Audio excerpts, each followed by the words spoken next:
bringing you the news and information you need from the people making a difference. This is Comcast Newsmakers.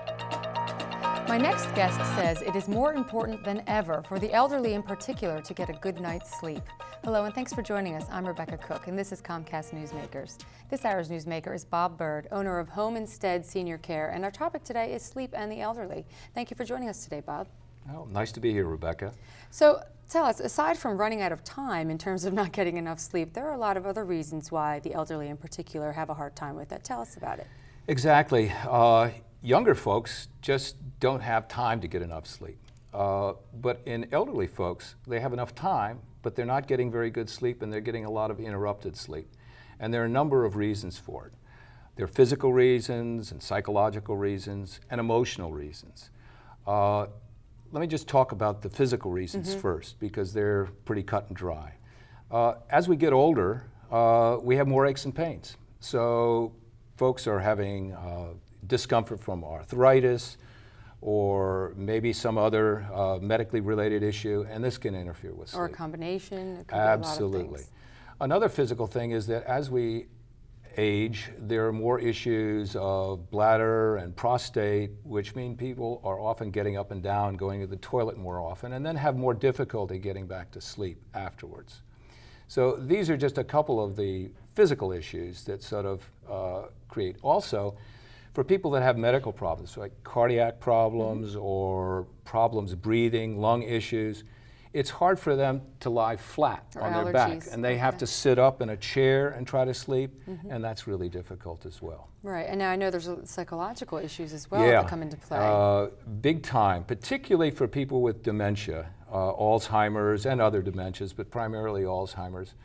There's a lot of confusion at night. People may get mixed up as to whether it's night or day. If they see it's 3 o'clock, they may get up and decide that it's time to go outside because it's 3 o'clock in the afternoon. Maybe with the different seasons and the time change. And these dementias can cause real issues in terms of how people imagine things that are going on at night.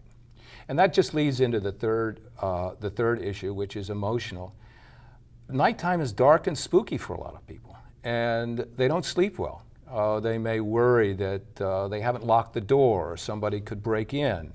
There are a lot of issues with people who just at night begin to imagine kind of the worst. I mean, at 3 o'clock in the morning, things look a little different than they do in the clear light of day. So tell us, what are some solutions that the elderly can seek? There's some common things. There's no magic bullet on this, and I want to just go back to what a lot of people are using, which is these sleep medications, which can be very effective and very helpful. However, the drug industry is spending about $1 billion advertising those things, so the use is going up. And we found with some of our clients that after a period of time, some of these medications can be counterproductive. They can zonk people out, they become disoriented, they sleep a lot during the day, and then they have trouble sleeping at night again. So then they have to take the medication all over again. So people may want to consider weaning themselves off some of these meds. Some other things that you can do are real simple. I mean, if you're worried about falling, you can make sure that there's plenty of light on the way to the toilet so you don't trip over the rug or something like that. Or have one of these devices where you can alert and call for help. That gives peace of mind and is helpful. If people are worried that they didn't lock the doors, we sometimes suggest that you just put a sign. It can be a flip sign or whatever. It says, I'm locked up, so that if you wake up and you can't remember, did I lock the front door or not, you can look at the sign and say, aha, I did. Keep that I near can go your back bed. to sleep. Right, Absolutely. so then you don't have to get up. And the other thing is, for people that are frightened, sometimes it's important to just have another human being with them, a family member. I mean, we sometimes provide caregivers for folks that are going through a tough time like that, just so that they know that there's somebody there, and that helps them get a good night's rest. Very important. Thanks so much for the valuable information.